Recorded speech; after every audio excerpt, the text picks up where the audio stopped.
Surgery కంటే hospital bill అంటేనే భయం. అదే మధ్య తరగతికి అందుబాటు ధరలో వైద్యం. Medistar hospitals.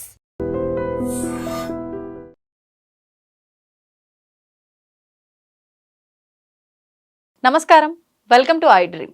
Health talks with Vijitha కార్యక్రమానికి స్వాగతం.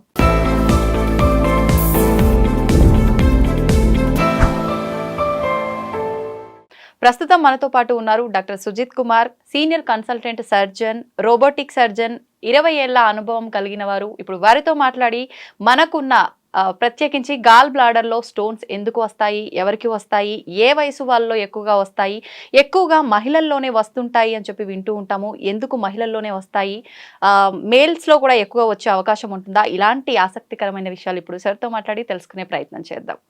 నమస్తే సార్. నమస్తే అండి. సార్, గాల్ బ్లాడర్లో స్టోన్స్ ఇది చాలా పెద్ద సమస్యగానే తీసుకోవచ్చు అనుకుంటాను. నా వరకైతే చాలామంది చాలా ఎక్కువగా సఫర్ అవుతుంటారు దీనివల్ల. అసలు నిజంగా ఇది ఏ వయసు వాళ్ళలో వస్తుంది, ఇది నిజంగా ప్రమాదకరమైందా, ఎక్కువ ప్రమాదకరమైందిగా అంటే మొదట మనం గుర్తించగానే తీసుకోవచ్చు అంటారా, ఎలా ఉంటుంది సార్ దీని తీవ్రత అనేది? విజిత్ గారు, మీరు అడిగిన దాంట్లో 2-3 క్వశ్చన్స్ ఉన్నాయి కదా. అవును సార్. మొదట గాల్ బ్లాడర్ అసలు ఏంటి అంటే కాలేయం కింద ఉండే ఒక చిన్న ఆర్గన్, అది గాల్ బ్లాడర్ లేదా పిత్తాశయం అంటాం తెలుగులో. అయితే దీని మెయిన్ ఫంక్షన్ ఏంటి అంటే పైత్యరసం ఏదైతే ఫామ్ అవుతుందో కాలేయంలో, ఇది లివర్లో నుంచి సెక్రీట్ అయ్యి గాల్ బ్లాడర్లో స్టోర్ అయ్యి మనం తిన్న ప్రతిసారి అది కడుపులోకి అంటే ఇంటెస్టైన్స్లోకి రిలీజ్ అవ్వడం జరుగుతుంటుంది. ఓకే. సో ఎప్పుడైతే కొంచెం ఆహార పద్ధతులు సరిగ్గా లేవు, లేదు ఇప్పుడు మీరు చెప్పినట్టు ఫీమేల్స్లో ఎక్కువ అన్నారు, అవును సార్. ఎందుకంటే ఈస్ట్రోజన్ అనే హార్మోన్ ఉండడం వల్ల యాక్చువల్లీ ఈ పైత్యరసంలో కొలెస్ట్రాల్ లెవెల్స్ అనేవి ఎక్కువ అవడం చూస్తున్నాం. సో అందుకే ఫీమేల్స్లో ఇది మోర్ కామన్. అయితే ఈ పిత్తాశయంలో వచ్చే రాళ్ళు కూడా కొలెస్ట్రాల్ స్టోన్స్ ఉంటాయి, బైల్ సాల్ స్టోన్స్ ఉంటాయి. సో కొలెస్ట్రాల్ ఎక్కువ, ఇప్పుడు ఉబకాయం ఉండే వాళ్ళల్లో కొలెస్ట్రాల్ ఎక్కువ, వీళ్ళలో కొలెస్ట్రాల్ స్టోన్స్ చూస్తాం. ఇవి కొంచెం ఎల్లో కలర్గా ఉండడము చూడడం జరుగుతుంది. ఏది ఎక్కువగా రిస్క్ ఫ్యాక్టర్గా తీసుకోవచ్చు అంటారు? కొలెస్ట్రాల్ అన్నది సహజంగా చాలా సాధారణంగా మనం చూస్తున్న కొలెస్ట్రాల్ స్టోన్స్ అనేవి అండ్ మహిళల్లో ఎక్కువగా చూడడం జరుగుతుంది. ఓకే. అది ఎప్పుడైతే కొంతమందిలో ఈ రక్తంకి సంబంధించిన కొన్ని ప్రాబ్లమ్స్, ఇప్పుడు సికిల్ సెల్ అనేమియా లాంటివి, ఇట్లాంటివి డిసీజెస్ ఎప్పుడైతే ఉంటాయో వీళ్ళలో ఆర్బీసీ బ్రేక్ డౌన్ అనేది ఎక్కువ ఉండడం వల్ల బిలిరుబిన్ అన్నది పెరిగే ఛాన్సెస్ ఎక్కువగా ఉంటాయి. సో వీళ్ళలో బిలిరుబిన్ స్టోన్స్ చూడటం జరుగుతుంది. సో ఇప్పుడు ఈ 80% స్టోన్స్ కొలెస్ట్రాల్ స్టోన్స్ ఉంటాయి, 20% మాత్రం బిలిరుబిన్ స్టోన్స్ ఉంటాయి. ఇవి కొంచెం బ్రౌన్ లేదా బ్లాక్ కలర్లో ఉండే ఛాన్సెస్ ఉంటాయి.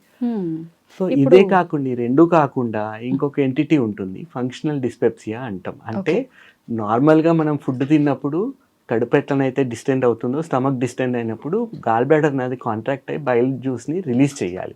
కానీ వీళ్ళల్లో ఆ కాంట్రాక్షన్ డెఫిసిట్స్ ఉంటాయి. అంటే ఏ విధంగా కాంట్రాక్ట్ అవ్వాలో అట్లా కాంట్రాక్ట్ అవ్వకపోవడం వల్ల పైత్యరసం అనేది ఎక్కువసేపు పిత్తాశయంలో ఉండిపోతుంది. అది ఉండడం వల్ల సూపర్ సాచురేషన్ అంటాం కదా, అట్లా కూడా స్టోన్స్ ఫామ్ అవడం చూస్తున్నాం. ఈ 3 కారణాల వల్ల స్టోన్స్ ఫార్మేషన్ అనేది చూడడం జరుగుతుంది. ఓకే. మనం అంటే తీసుకునే ఆహార పదార్థాల ప్రభావం కూడా ఈ స్టోన్స్ ఏర్పడడానికి రీజన్ డెఫినెట్ గా ఉంటుంది. ఇప్పుడు మనం తినే దాంట్లో ఎక్కువగా హై ఫ్యాట్ ఫుడ్ ఉంది అన్నప్పుడు ఈ ప్రాసెస్ అయిన తర్వాత కొలెస్ట్రాల్ అన్నది ఫామ్ అవడం సో ఈ స్టోన్స్ అన్నవి మనం అర్థం చేసుకోవాల్సింది, కొలెస్ట్రాల్ కి బైల్ సాల్ట్స్ కి మధ్యలో ఉన్న రేషియో మెయింటైన్ అయినంత వరకు స్టోన్స్ ఫామ్ అవ్వవు.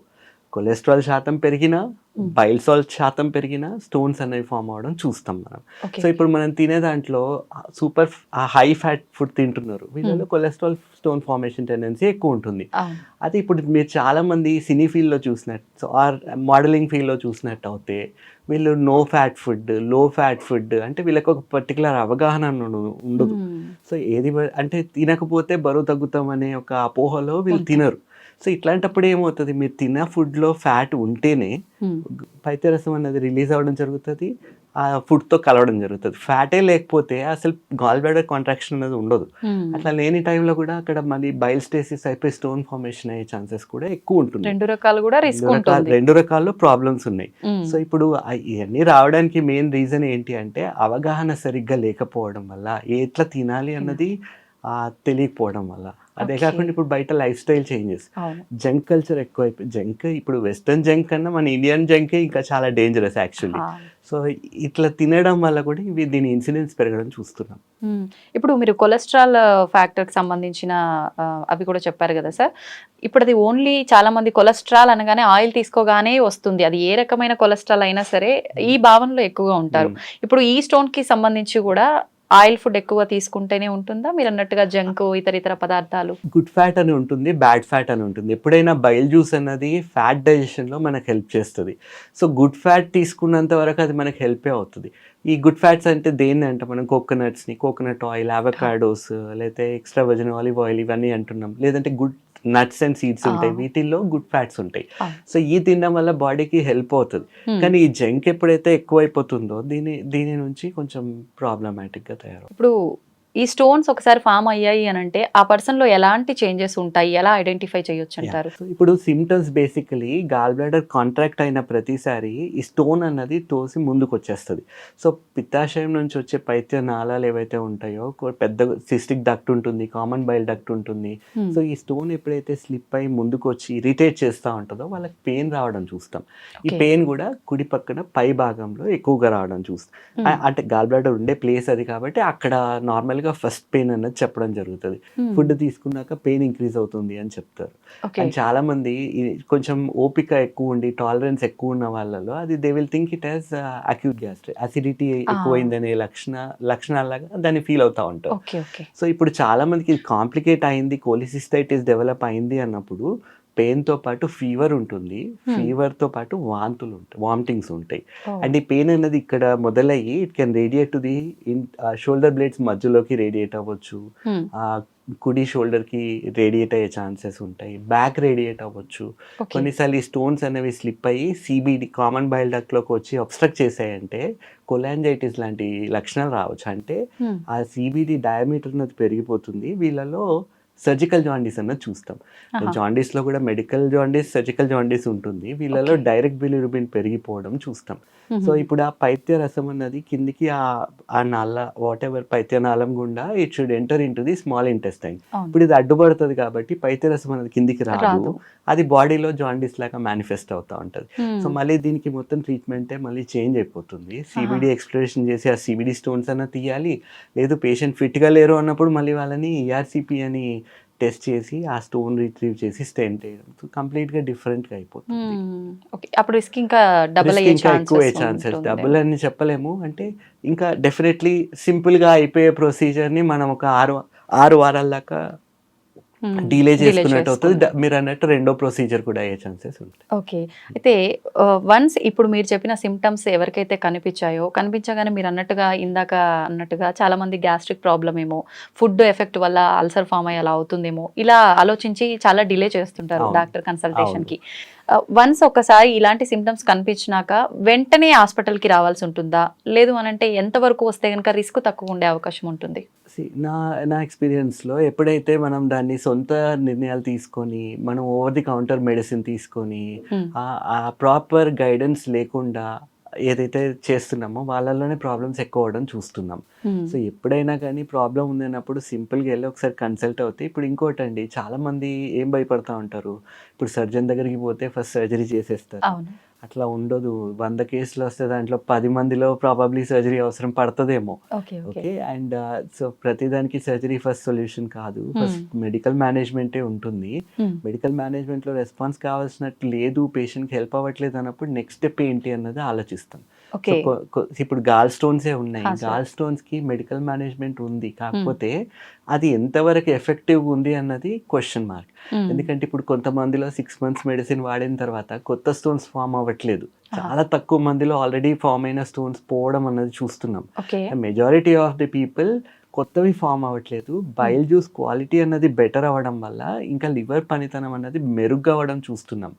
అల్టిమేట్లీ సర్జరీ అవసరం పడే ఛాన్సెస్ ఎక్కువ ఉంటున్నాయి. ఓకే, ఇప్పుడు మీరు ఇందాక అన్నట్టుగా ప్రతి దానికి సర్జరీ అవసరం పడదు అని అంటే ఇప్పుడు ఈ స్టోన్స్ కి సంబంధించి కూడా మెడిసిన్స్ ద్వారా క్యూర్ అయ్యే ఛాన్సెస్ ఉంటుంది. డిసొల్యూషన్ థెరపీ ఉంది. అయితే ఇది నేను చెప్పినట్టు ఆ 6 మంత్స్ ట్రీట్మెంట్ ఇచ్చిన తర్వాత 100 మందిలో చూసుకుంటే మేబీ ఒక్కరిద్దరిలో అది హెల్ప్ అవ్వడం చూస్తున్నాం. Okay okay. కాకపోతే అది బుక్లో డాక్యుమెంట్ అయ్యింది. మనం అది ఇవ్వడం వల్ల బయల్ క్వాలిటీ అన్నది బెటర్ అవ్వడం చూస్తున్నాం. అది స్టోన్స్ వచ్చినాయి పోతాయా అంటే అది 100% పోతాయి అని చెప్పడానికి. అయితే ఇప్పుడు సర్జరీ విషయానికి వస్తే చాలా మంది ఇంతకు ముందు కాలంలో అయితే సర్జరీస్ అనగానే చాలా భయంగా ఉండేది. ఖచ్చితంగా కొన్ని సెంటీమీటర్స్ కోత అనేది ఉండేది. మళ్ళీ అవి మానటానికి సమయం, అక్కడ స్టిచెస్ వేశారు, మళ్ళీ అవి తీయటం చాలా రిస్క్. అందుకే చాలా మంది సర్జరీ అనగానే భయపడిపోతూ ఉంటారు. హాస్పిటల్కి రావాలంటే కూడా సర్జరీ ఇప్పుడు మీరు అన్నట్టుగా భయపడుతూ ఉంటారు.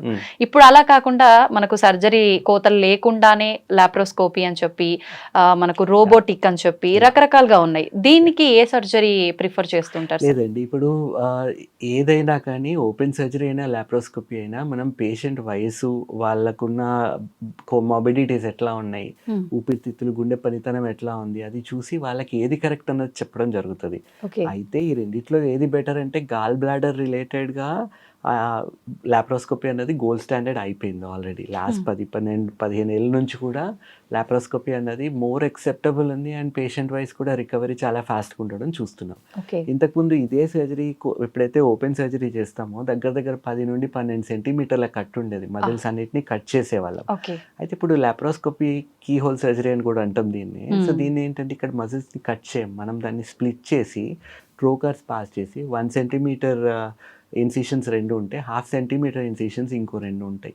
సో అందులోంచే ట్రోకర్స్ పాస్ చేసి టెలిస్కోప్ ఇన్స్ట్రుమెంట్స్ అన్ని పాస్ చేసి ఇప్పుడు ఇట్ ఈస్ బేసికలీ లైక్ మనం ఇప్పుడు ప్లే స్టేషన్, ఎక్స్బాక్స్ ప్లే చేస్తే ఎట్లా మనం అక్కడ చూస్తా ఇక్కడ ఆడినట్టే ఇది కూడా అంతే. అంటే హ్యాండ్ ఐ కోఆర్డినేషన్ డెవలప్ అవ్వడానికి టైం పడుతుంది, కానీ యాక్చువల్లీ ఒకసారి అదే అలవాటు అయిన తర్వాత దిస్ ఈజ్ మచ్ ఈజియర్. ఇప్పుడు రోబోటిక్ అన్నది దీనికి కూడా అడ్వాన్స్మెంట్. ఇప్పుడు అయితే రోబోటిక్ ఎక్కడ హెల్ప్ చేస్తుంది అంటే కొంచెం పెల్విక్ సర్జరీస్లో, ఇసోఫేజియల్ సర్జరీస్లో, అన్నవాహికకు సంబంధించిన వాటిల్లో మనకి మ్యానిపులేటింగ్ యాంగిల్ చాలా తక్కువ ఉంటుంది లాప్రోస్కోపిక్ ఇన్స్ట్రుమెంట్స్లో, అక్కడ ఇవి హెల్ప్ అవుతాయి. అంతే తప్ప laparoscopy and robotic for gallbladder doesn't really make a change. Laparoscopy is much better. Once patient ఒకసారి ఈ సిమ్టమ్స్ ద్వారా మీ దగ్గరకు వచ్చి ఆపరేషన్ అవసరం పడితే గనక కన్సల్టేషన్ తర్వాత ముందు వాళ్ళకి ఏమైనా ప్రిపరేషన్స్ ఉంటాయా? ఆరోగ్య అంటే వాళ్ళ కండిషన్స్, బీపీలు, షుగర్లు ఇలాంటివి ఉంటాయి అంటారు. సర్జరీకి ముందు అవన్నీ చూసుకోవాలంటారు. ఏ పేషెంట్ సర్జరీకి వచ్చినా ప్రీ ఆపరేటివ్ ఆప్టిమైజేషన్ అన్నది ఉంటుంది. ఇది సహజంగా ఇప్పుడు యంగ్ ఏజ్ వాళ్ళు ఉన్నారు, వారం 10 రోజుల్లో మనం ఆప్టిమైజ్ చేయడానికి ఉంటుంది. అదే పెద్ద వయసు వాళ్ళు వచ్చినప్పుడు వీళ్ళలో విటమిన్ డెఫిషియన్సీస్, ఇప్పుడు ఆడవాళ్ళు ఉన్నారు, వాళ్ళు ఆల్రెడీ మల్టిపుల్ డెఫిషియన్సీస్, ఎక్కువ ఐరన్ డెఫిషియన్సీస్ ఇవి కూడా ఎక్కువగా చూడడం జరుగుతుంది. సో ఫస్ట్ వీటన్నిటిని కరెక్ట్ చేసుకొని ఒక 2 నుంచి 3 వారాల టైం పట్టే ఛాన్సెస్ ఉంటాయి. అదే కాకుండా కౌన్సిలింగ్ అన్నది ఉంటుంది. బేసిక్గా సర్జరీ అనగానే టెన్షన్ పడిపోతూ ఉంటారు కదా, సో యాంగ్జైటీని తగ్గించడానికి వాళ్ళని ఒక 2 to 3 times రమ్మని చెప్తాం. ఎందుకంటే ఓటీ లోపలికి వెళ్ళినప్పుడు అక్కడ టెన్షన్తో బీపీ పెరిగేదానికన్నా 2-3 సార్లు సర్జన్ దగ్గరికి వచ్చి వాళ్ళ అనుమానాలు ఏవైతే ఉన్నాయని క్లారిఫై చేసుకుంటే on the day of the surgery వీళ్ళు చాలా కంఫర్టబుల్గా ఉండడం చూస్తున్నాం. సో ఈ ప్రిపరేషన్కి కొంతమందికి 2 వారాలు పట్టొచ్చు, కొంతమందికి 4 నుంచి 6 వారాలు కూడా పట్టొచ్చు. So after pre operative optimisation, after correcting all the nutritional deficiencies will take them for the procedure. Food విషయానికి వస్తే సర్జరీకి ముందు కానీ తర్వాత కానీ ఎటువంటి జాగ్రత్తలు తీసుకోవాలి? ఫుడ్ ఎప్పుడైనా ఇప్పుడు చాలా మందికి ఇప్పుడు నాకు రీసెంట్గా కూడా ఒక 10 days కింద కూడా ఒక అబ్బాయి, మగవాళ్ళలో కూడా ఉంటాయి ఈ స్టోన్స్. సో ఈ అబ్బాయి ఏంటంటే ప్రొద్దున్న నుంచి, అంటే ఈయనకి బరువు తగ్గాలి బేసిక్గా, ప్రొద్దున్న నుంచి తినేవాడు కాదు, మధ్యాహ్నం అవాయిడ్ చేసేవాడు, జిమ్కి వెళ్ళేవాడు ఈవినింగ్, రాత్రి ఇంకా ఆకలి ఉండబట్టలేక బిర్యానీ తెప్పించుకొని తినేసేవాడు. సో ప్రాబ్లం ఇక్కడే అవుతుంది. ఏమవుతుందంటే హై ఫ్యాట్ ఫుడ్ ఒకటేసారి తీసుకునే వరకు పొద్దున్న నుంచి కామ్గా ఉన్న గాల్ బ్లాడర్ సడన్గా ఫోర్సిబుల్ కాంట్రాక్ట్, ఎంత హై ఫ్యాట్ దొరికితే అంత గట్టిగా కాంట్రాక్ట్ అవుతుంది. సో ఆ స్టోన్స్ అనేవి చిన్న స్టోన్స్ ఉంటాయి. ఇప్పుడు చాలా మందికి ఇంకొక అపోహ ఉంటుంది, చిన్న స్టోన్స్ కదా ప్రాబ్లం రాదు. యాక్చువల్లీ చిన్న స్టోన్స్ ఉన్నప్పుడే ఇది ఫోర్సిబుల్ కాంట్రాక్షన్ తోని ఆ పైత్యనాళం యొక్క డయామీటర్ చాలా 2 millimeters కన్నా తక్కువ ఉంటుంది. సో అంతకన్నా చిన్న స్టోన్ ఉంటే అది ఈజీగా స్లిప్ అయ్యి అది అక్కడ అబ్స్ట్రక్ట్ అయ్యే ఛాన్సెస్ కూడా ఉండొచ్చు. సో అందుకని ఇట్లాంటి ఇర్రెగ్యులర్ డైట్ హ్యాబిట్స్ లేకుండా ఉంటే ఈ ప్రాబ్లమ్స్ అన్నవి రావు. ఇవి ఎక్కువ శాతం ఈ ఇర్రెగ్యులర్ డైట్ హ్యాబిట్స్ ఉన్న వాళ్ళలోనే ఈ ప్రాబ్లమ్స్ ఎక్కువగా చూడడం జరుగుతుంది. ఈ స్టోన్స్ రిపీటెడ్గా వచ్చే ఛాన్సెస్ ఉంటుందా సార్? అదే ఇప్పుడు ఒకసారి ఇంకొక విజిత గారు ఇంకొక యాప్ క్వశ్చన్ ఏంటంటే ఇక్కడ చాలా మంది అడిగేది కిడ్నీలో స్టోన్స్ ని తీసేస్తారు కదా, ఇందులో కూడా ఓన్లీ స్టోన్స్ తీసేయవచ్చా? సో అట్లా ఉండదు, ఎందుకంటే పైత్యరసం అన్నది సర్ఫేస్ టెన్షన్ చాలా తక్కువ ఉంటుంది, అంటే సబ్బు నీళ్ళు మాదిరి ఉంటుంది. ఇప్పుడు మనం గాల్ బ్లాడర్ ఓపెన్ చేసి ఓన్లీ స్టోన్స్ మాత్రం తీసి క్లోజ్ చేసామంటే ఆ పైత్యరసం మొత్తం లీక్ అయ్యి బిలియరీ పెరిటోనిటిస్ అయిపోతుంది, మొత్తం పొట్టంతా స్ప్రెడ్ అయిపోతుంది. సో అది చేయడానికి ఉండదు, ఇక్కడ పిత్తాశయమే తీసేయాలి. సో ఎప్పుడైతే మనం పిత్తాశయంని తీసేస్తామో అసలు మళ్ళీ స్టోన్ ఫామ్ అయ్యే ఛాన్సెస్ ఉండవు. నార్మల్ గా పిత్తాశయంలో అందరు కంగారు పడిపోతా ఉంటారు, మళ్ళీ పిత్తాశయం తీసేస్తే మరి డైజెషన్ ఎట్లా అని చెప్పేసి. మనం అర్థం చేసుకోవాల్సింది ఏంటంటే కాలేయంలో ఒక రోజులో 1/2 లీటర్ నుంచి లీటర్ వరకు బైల్ జ్యూస్ ఫామ్ అవ్వచ్చు. సో ఇందులో కూడా ఏమవుతుందంటే 90% ఆఫ్ ది బైల్ జ్యూస్ ఇంటెస్టైన్లోకి డైరెక్ట్గా వచ్చేస్తుంది. ఒక 10% మాత్రం గాల్ బ్లాడర్కి వెళ్ళి అది కాన్సన్ట్రేట్ అయ్యి తిన్నప్పుడు రిలీజ్ అవుతుంది. ఓకే. సో ఇప్పుడు గాల్ బ్లాడర్ తీయడం వల్ల ఏమవుతుంది, ఆ 90% ప్లేస్లో 100% బైల్ జ్యూస్ అనేది డైరెక్ట్గా ఇంటెస్టైన్లోకి వచ్చేస్తూ ఉంటుంది. సో అది ఫ్యాట్తోని మిక్స్ అవుతూ ఉండడానికి మనం రెగ్యులర్ ఇంటర్వెల్స్లో ఫుడ్ తీసుకోండి, గుడ్ ఫ్యాట్ ఉన్న ఫుడ్ తీసుకోండి అని చెప్పడం జరుగుతుంది తర్వాత. సో ఒకసారి ఇంకా స్టోన్స్ వచ్చి మనం సర్జరీ చేస్తే మళ్ళీ వచ్చే ఛాన్సెస్ ఉండవు ఇంకా. ఓకే, అక్కడ ఆర్గానే లేనప్పుడు ఇంకా మనకు అది వచ్చే ఛాన్సే ఉండదు. కానీ చాలా వరకు నాకైతే తెలియదు సార్, ఇప్పటి వరకు మొత్తం అక్కడ పిత్తాశయమే తీసేస్తారు అని చెప్పి చాలా మందిలో ఉంటుంది కదా ఇది అపోహ. అండ్ చాలా మందిలో భయం కూడా ఉంటది, ఇది నా న్యాచురల్ గా వచ్చిన పార్ట్, దీన్ని తీసేస్తే మళ్ళీ నాకు డైజెషన్, చాలా మంది అడుగుతూ ఉంటారు తీసేసిన తర్వాత డైజెషన్ ప్రాబ్లమ్స్ ఉంటాయి కదా ఇంకా లైఫ్ అంతా అని. అసలు ప్రాపర్ ఎవాల్యుయేషన్ చేసి అవగాహన క్రియేట్ చేసి అసలు ఎందుకు వస్తుంది, ముందే ఈ ప్రీ ఆపరేటివ్ ఆప్టిమైజేషన్ అన్నాం కదా, అసలు యాసిడిటీ కూడా ఉంటే లైఫ్ స్టైల్ మోడిఫికేషన్ ద్వారా వాళ్ళకి నేర్పించడం జరుగుతుంది ఫస్ట్. దాని తర్వాత ప్రొసీజర్ చేస్తే అసలు ప్రాబ్లమ్స్ ఏమి ఉండట్లేదు, అపోహలు. అండ్ ఇంకోటి, ఈ పిత్తాశయంలో స్టోన్స్ వచ్చినాయి అంటేనే గాల్ బ్లాడర్ డిజీజ్ అయిపోయింది, అది ఉండడం వల్ల ఎప్పటికైనా ప్రాబ్లం వస్తుంది తప్ప దానివల్ల బెనిఫిట్ ఏమీ లేదు. అది అర్థం చేసుకోవాలి. ఇప్పుడు కిడ్నీది అట్లా కాదు, కిడ్నీ ఫంక్షన్ అనేది డెఫినెటివ్ గా ఉంది, కిడ్నీని తీయడానికి లేదు. సో స్టోన్ తీసేసిన తర్వాత ఇంకోటి, కిడ్నీలో ఉండే స్టోన్స్ కాల్షియం స్టోన్స్, అవి కరగడానికి మందులు కూడా ఉన్నాయి, అవి వాడితే 1-2 months లో కరిగి పడిపోతున్నాయి ఇక్కడ. కానీ ఇవి సార్ ఇప్పుడు గాల్ బ్లాడర్ లో స్టోన్స్ అని మాత్రమే వింటూ ఉంటాం, ఇన్ఫెక్షన్స్ కూడా వచ్చే ఛాన్సెస్ ఉంటాయా గాల్ బ్లాడర్ లో? విజేత గారు చాలా చక్కని క్వశ్చన్ అడిగారు. యాక్చువల్లీ ఇన్ఫెక్షన్ ని మనం గాల్ బ్లాడర్ లో వచ్చే ఇన్ఫెక్షన్ ని కొలిసిస్టైటిస్ అని అంటాం. సో అక్యూట్ ఉంటుంది, క్రానిక్ ఉంటుంది. అంటే చాలా తక్కువ టైంలో ఉన్నదాన్ని ఈ మధ్యలో వచ్చిందని అక్యూట్ అంటే కొద్ది రోజుల క్రితం ఎక్కువ ఎప్పటి నుంచో ఉండి నెలలు పొడుగుతా ఉన్నప్పుడు దాన్ని క్రానిక్ కొలిసిస్టైటిస్ అనడం జరుగుతుంది. అంటే దీర్ఘకాలికంగా ఉండేదాన్ని క్రానిక్ అంటాం. సో ఇప్పుడు అక్యూట్ లో ఏమవుతుంది, సడన్ గా నొప్పి వచ్చేసి ఏం తిన్నా ఏం నొప్పి రావడము, వామిటింగ్స్ ఉండడము, ఫీవర్ రావడం, ఇవన్నీ చూస్తాం. దీన్ని మనం అక్యూట్ కొలిసిస్టైటిస్ అంటాం.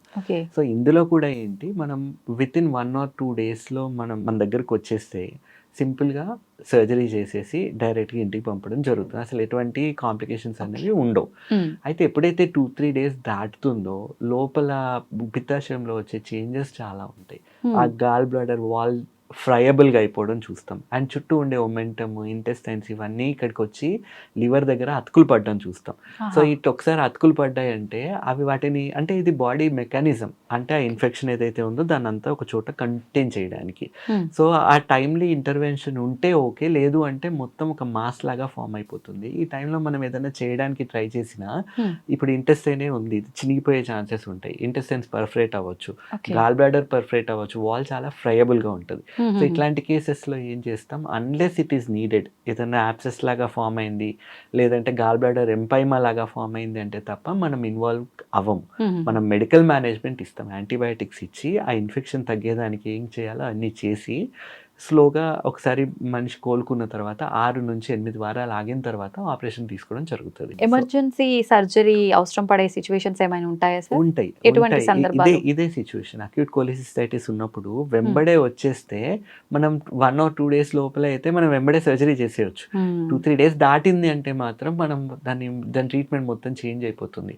6 నుంచి 8 వారాల వరకు ఇనిషియల్గా యాంటీబయాటిక్ వాడాలి, ఫాలోఅప్ లో ఉండాలి. 6 నుంచి 8 వారాల తర్వాత సర్జరీకి తీసుకోవడం జరుగుతుంది. కొంచెం పరిస్థితులన్నీ బ్యాలెన్స్ చేయడం. బ్యాలెన్స్ చేయాలి. అంటే ఇప్పుడు ఏమైంది, ఇప్పుడు ఉంది నాకు దగ్గర 4 days తర్వాత వచ్చారు, ఇప్పుడు నేను ఏదో హీరోయిక్ సర్జరీ చేయాలి, నేను వెళ్ళిపోయి సర్జరీ చేయడానికి పోతే అది పేషెంట్కి హెల్ప్ కన్నా హార్మ్ అయ్యే ఛాన్సెస్ ఎక్కువ ఉంటాయి. అందుకే అది ఏ టైంలో ఇంటర్వ్యూన్ అవుతే పేషెంట్కి హెల్ప్ అవుతుంది అన్నది చూసి ఆ టైంలో ఇంటర్వ్యూన్ అవుతాం. అదే ఒక్కోసారి ఏమవుతుంది, చీమగడ్డ లాగా ఫామ్ అయిపోతాయి. అట్లా ఫామ్ అయినప్పుడు ఆ ఇన్ఫెక్షన్ తగ్గదు. సో సోర్స్ ఆఫ్ ఇన్ఫెక్షన్ అనేది మనం తీయాలి. సెప్సిస్ సోర్స్ తీసేస్తేనే పేషెంట్ రికవర్ అవుతాడు. అట్లాంటి టైంలో మనం 4-5 రోజులు అయినా కానీ మనం ఒక్కోసారి ఇంటర్వ్యూన్ చేసి ఆ పస్ని మాత్రం డ్రైన్ చేసి యాక్చువల్ గాల్ బ్లాడర్ని మనం మళ్ళీ 6 నుంచి 8 వారాల తర్వాత తీయాల్సి వస్తుంది. సో ఇదొక ఇది ఉంటుంది.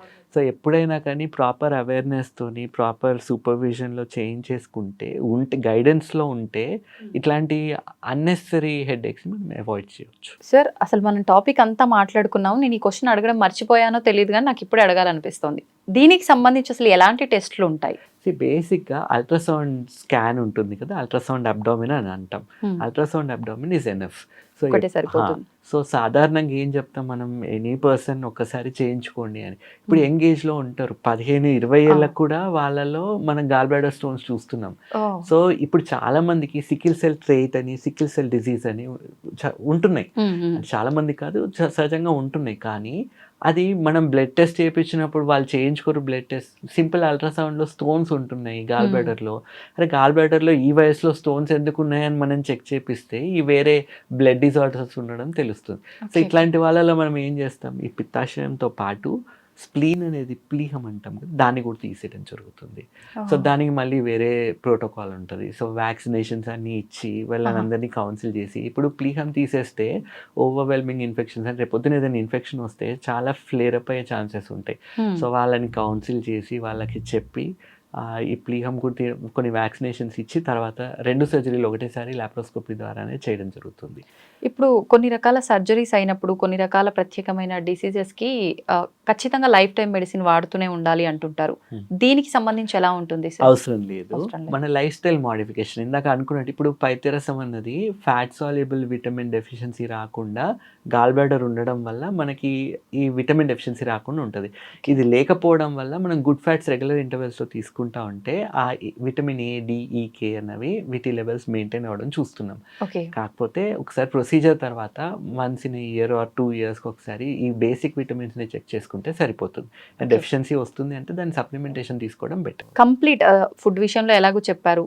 ఆఫ్టర్ సర్జరీ జాగ్రత్తలు తీసుకోవాలి అని అంటే ఎటువంటి జాగ్రత్తలు తీసుకోవాలి? కొద్ది రోజుల వరకు ఈ డైజెషన్ రిలేటెడ్ ఇష్యూస్ రాకుండా ఉండడానికి కొన్ని మెడిసిన్స్ ఇస్తాం.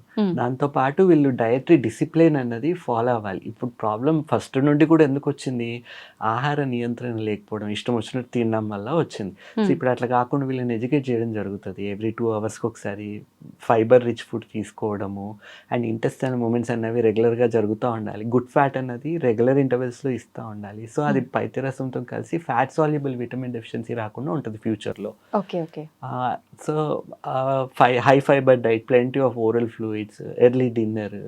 సో కొంచెం తినంగానే పీపుల్ టెంట్ ఇప్పుడు మనకున్న లైఫ్ స్టైల్లో ప్రొద్దున మధ్యాహ్నం తినట్లేదు, రాత్రి they want to eat and go to sleep. So ఆ తినంగానే పడుకుంటే ఏమవుతుంది, తిన్నది అరగట్లేదు, నిద్ర పట్టట్లేదు, ప్రొద్దున లేచిన తర్వాత రాత్రి తిన్నది అరగకపోతే పొద్దున ఆకలి వేయట్లేదు. సో ఒక నెగటివ్ సైకిల్లో ఉండి ఆకలి వేయట్లేదు, ప్లస్ మెటబాలిజం మొత్తం తగ్గిపోతుంది, స్లీప్ డిస్టర్బ్ అవుతుంది, డీప్ స్లీప్ లేకపోతే బాడీ రిపేర్ అవ్వట్లేదు. This is causing stress. Acidity మళ్ళీ స్ట్రెస్ని క్రియేట్ చేస్తుంది, స్ట్రెస్ మళ్ళీ యాసిడిటీని క్రియేట్. సో అదొక నెగటివ్ సైకిల్లో పడి అందులోనే ఉంటుంది. సో ఈ లైఫ్ స్టైల్ అంతా సెట్ చేయాలి. Understanding about life is important. Work అన్నది కంప్లీట్ లైఫ్ అనుకొని ప్రొద్దు నుంచి రాత్రి దాకా పనిచేస్తున్నారు. People have to understand work is only part of life. అవును. ఓకే, కంప్లీట్ సర్జరీ అయిపోయిన తర్వాత ఎన్ని రోజులు హాస్పిటల్లో ఉండాల్సి వస్తుంది? లేదండి, 1 day అండి. 1 day అంటే ఇప్పుడు నా లాస్ట్ 20 yearsలో కూడా admission is directly to the operation theatre. గంటలో ఆపరేషన్ అయిపోతుంది, రికవరీలో ఒక 3-4 గంటలు ఉంటారు, డైరెక్ట్గా రూమ్కి పంపిస్తాం. ఆ రోజు ఒక attender can stay with the patient in the room. Next day morning వీళ్ళు తినడము, స్నానం చేయడం, నడవడం, మెట్లు ఎక్కడం, దిగడం, ఎవ్రీథింగ్ ఈజ్ నార్మల్. అంటే వాళ్ళ వర్క్స్ అన్ని నార్మల్ గా వాళ్ళ హాస్పిటల్లోనే అన్ని చేస్తూ ఉంటారు. With in 24 hours will be discharging them. అంతే. ఇంటికి వెళ్ళిన తర్వాత కూడా వాళ్ళకి ఒకటే చెప్తాం, రాత్రి 9-9:30 వరకు మీరు పడుకోకండి, ప్రొద్దునంతా యాక్టివ్గా ఉండండి, only sleep during the night time. ఇప్పుడు మనం ఇంతకుముందు ప్రాక్టీసెస్ ఎట్లా ఉండేవి, హాస్పిటల్ ఒకసారి సర్జరీ అయింది అంటే 10 రోజులు 15 రోజులు హాస్పిటల్లో ఉంచేవాళ్ళు. ఉండేవాళ్ళు అవును. ప్లస్ చుట్టాలందరూ ఏం చేసేవాళ్ళు, మొత్తం స్వీట్స్ తీసుకొచ్చి తినిపించాలి. ఇప్పుడు ప్రాక్టీసెస్ అన్ని చేంజ్ అవుతున్నాయి. హా. సో నెక్స్ట్ డే డిశ్చార్జ్, ఆ వెళ్ళిన తర్వాత కూడా ఏం తినాలి, ఎట్లా తినాలి ఏంటి అన్ని ముందే చెప్పి పెడతాము. స్వీట్స్ షుగర్ ఇవన్నీ అవాయిడ్ చేయాలి. అండ్ ప్రాపర్ లైఫ్ స్టైల్ అనేది మనం ఆపరేషన్ ముందు నుంచే మెయింటైన్ చేస్తాం కాబట్టి ఆపరేషన్ తర్వాత వీళ్ళకి సాధారణంగా నొప్పులు రావడము ఇబ్బంది ఉండడం ఏమీ ఉండదు. Hmm. అండ్ ఇప్పుడు లేటెస్ట్ ట్రెండ్ ఏంటి అంటే ఎర్లీ ఎంట్రల్ ఫీడింగ్, ఎర్లీ అంబులేషన్, అంటే ఎంత తొందరగా లేచి నడిస్తే అంత తొందరగా నార్మల్ అయిపోతున్నారు. ఇప్పుడు నా పేషెంట్స్ని 2వ రోజు చూసి సర్జరీ అయింది అంటే సాధారణంగా ఎవరు చూసినా నమ్మడానికి ఉండదు. వాళ్ళు నమ్మరు యాక్చువల్లీ. మనం వాళ్ళు చెప్తే తప్ప తెలీదు. వాళ్ళు ఫాలో అప్కి వచ్చినప్పుడు ఓపీలో పక్కనున్న వాళ్ళకి నాకు మొన్న సర్జరీ అయింది అంటే వాళ్ళు నమ్మరు, ఇది ఏం చెప్తున్నారు వీళ్ళు అనుకుంటారు. బేసిక్గా లాప్రోస్కోపీ అన్నది అడ్వాన్స్మెంట్, దాన్ని మనం ఒక కరెక్ట్ సర్జన్ చేతిలో ఉంటే ఇంకా ఈజీగా అయ్యే ఛాన్సెస్ ఉంటాయి. నిజంగా గాల్ బ్లాడర్ లో స్టోన్స్ అనగానే ప్రతి ఒక్కరిలో కూడా ఇందాక నాకున్నట్టుగానే చాలా అపోహలు ఉన్నాయి సార్. మీ మాటల ద్వారా ఆ అపోహలన్నీ కూడా క్లియర్ అయిపోయాయి. Thank you sir, thank you very much. Thank you అండి. And for more videos, Please subscribe to iDream. Please subscribe to iDream. Please subscribe iDream. And please subscribe to iDream. For more videos, subscribe to iDream. please like, share, and subscribe to the channel. Congratulations, iDream. subscribe to iDream. Subscribe to iDream. So subscribe to iDream Media. iDream ki iDream team అందరికి huge congratulations. Please subscribe iDream Media. Please subscribe to iDream. Subscribe iDream. Please subscribe to iDream. iDream అంటే నా కళల ఛానల్ను subscribe చేసుకున్న నోరు తిరుగుతలేదు, మీరైతే గంట గుర్తు కొట్టండి. For more such videos, please subscribe to iDream. Subscribe to iDream. Please subscribe to iDream. Please subscribe iDream Media. Please do subscribe to iDream. Please subscribe to iDream Media. For best entertainment and information, please subscribe iDream. And don't forget to subscribe to iDream.